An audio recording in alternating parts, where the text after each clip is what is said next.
Representative Jervil Jinky Bitrix Luistro ng ikalawang distrito po ng Batangas at isa sa mga prosecutors ng impeachment trial versus Vice President Sara Duterte at House Deputy Majority Leader. Kong, magandang umaga po sa inyo, Congresswoman.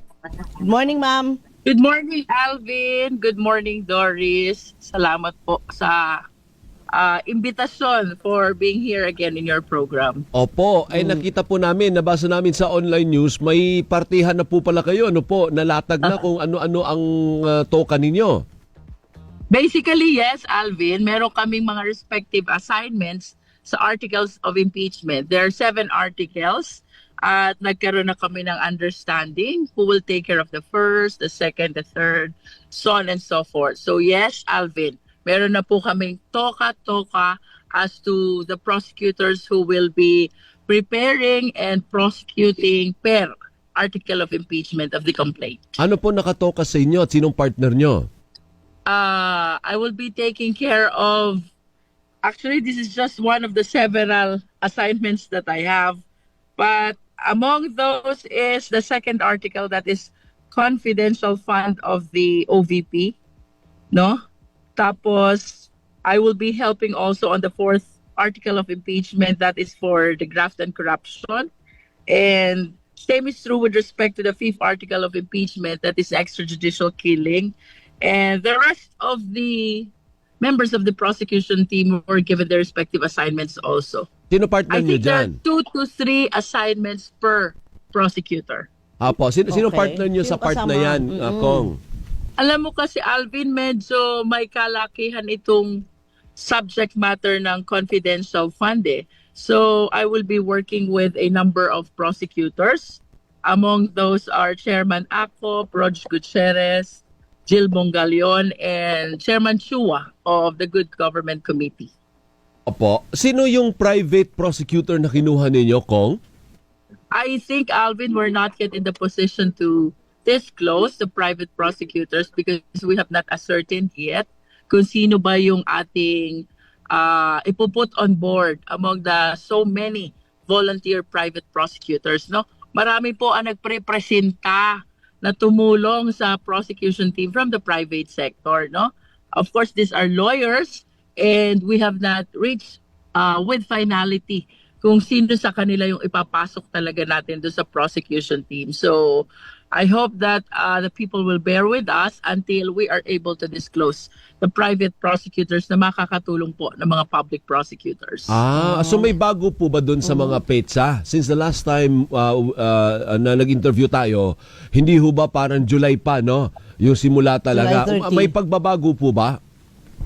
Walang pagbabago from the end of the Senate President, Alvin, no? Kung ano yung inilabas, pre-announce ni SP Cheese, the same dates pa rin yung kanilang pinanghahawakan. But from our end, Alvin, Doris, no, talagang we are in the position to push for an earlier impeachment trial. So while wala pang pagbabago sa Senate, all we do is to continue with our preparation, wait and see, hope and pray na magkaroon ng changes with respect to the timeline for the purpose of this impeachment trial. You're correct when you said na after SONA pa, July 30 ba or 31, yung kanilang pronounced date for the start of the impeachment trial. Opo. Ma'am, inaayos na rin po ba kung paano po pwedeng hindi naman mag-participate, kundi mag-monitor ang mga tao dyan sa hearing na yan? Live naman siguro yung part na. Oo. Yes, I believe, yes, merong inassign si SP Cheese na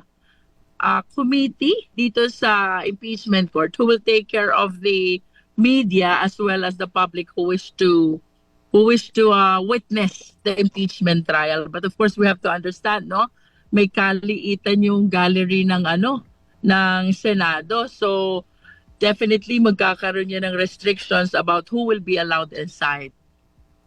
Kong, I don't know kung napag-usapan nyo na, paano po pag natalo yung any of you as prosecutors? Kasi posible din naman po yun, na hindi kayo lumusot.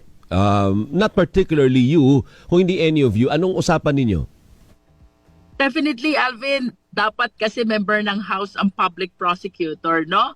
So if there are prosecutors who will not be making it this coming election, ang mangyayari talaga, i-replace siya ng panibagong prosecutor who is as well a member of the House and will be joining the prosec team in the impeachment trial, no? So, sana manalo lahat ng public prosecutors because otherwise, kung hindi makakalusot this coming election, the only option is to replace him or her because it is necessary. It is a qualification that the prosecutor must be a member of the lower house. So, ibig sabihin, kung halimbawa man matalo yung any of the prosecutors, magiging private prosecutor siya ngayon. Yung may usapan, kung magkakasali pa rin siya, as private prosecutor na. Pwede.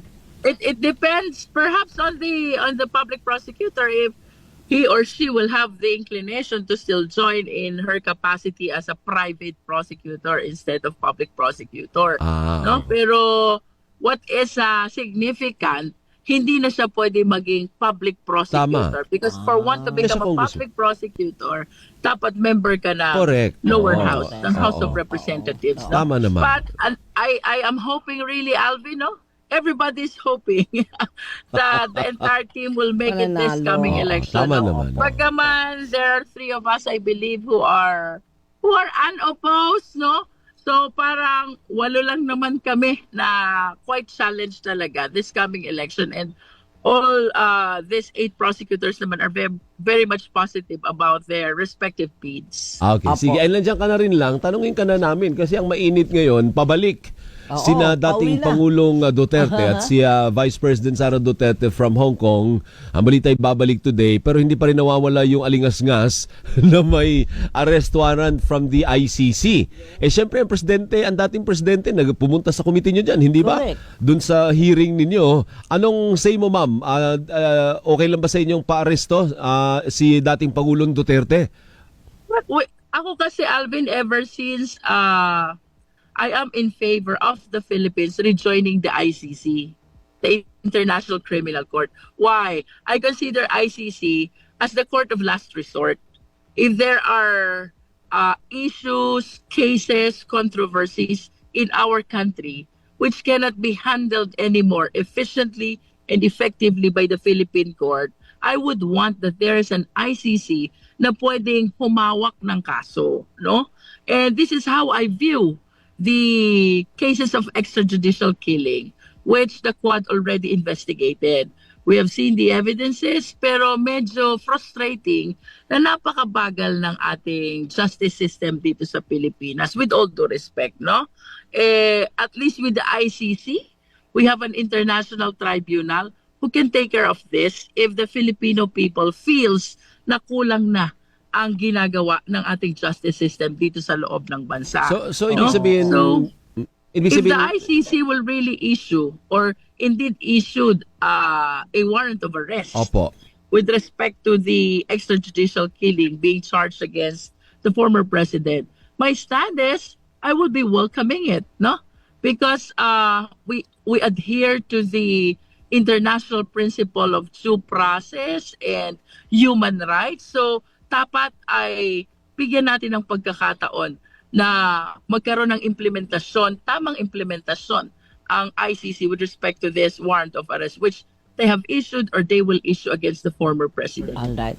Balikan ko lang, ma'am, yung preparations para doon sa trial. Kasama rin po ba doon ang ilalatag ninyo na plano kung paano po ang magiging decorum, magiging demeanor ng prosecution, defense, lahat po ng involved doon sa trial para po hindi naman sabihin ng ating mga kababayan na ito na naman tayo, grandstanding ang lahat. Senate yun. Bida-bida. Ano? Ang mag-impose nun, the Senate President. Senate. Siya ang hari dun.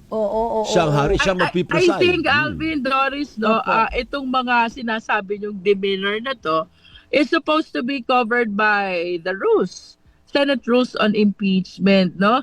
So, kailangan lang siguro ay the prosecution and the defense counsels are prompt in raising these concerns by way of objections kung kailangang merong i-call na attention or i-correct with respect to the demeanor of any of the participants in the impeachment trial, no?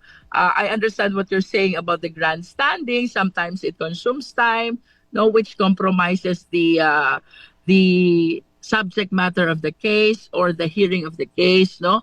I honestly believe that dapat ay inire-raise agad ito by way of objection as provided in the Senate rules on impeachment, no? As a matter of fact, not only the Senate rules, because the rules of court will apply suppletorily with respect to the impeachment trial. So, marami po tayong rules na pwedeng gamitin in addressing this demeanor which you are talking about, which needs to be called for during the impeachment trial. Okay, Ayan. thank you, Oo. Kong. Maraming salamat sa oras po Salamat, ninyo. ma'am. Good luck. Thank you and good morning again. morning. Magandang Good umaga. to my kababayan in Batangas 2nd District. Yan. Thank you, Kong. Ingat po Maraming kayo, salamat ma'am. na si Representative Jervil Jinky Bitrix Luistro ng ikalawang distrito ng Batangas. Prosecutor po yan sa impeachment trial at House Deputy Majority Leader. Nakikita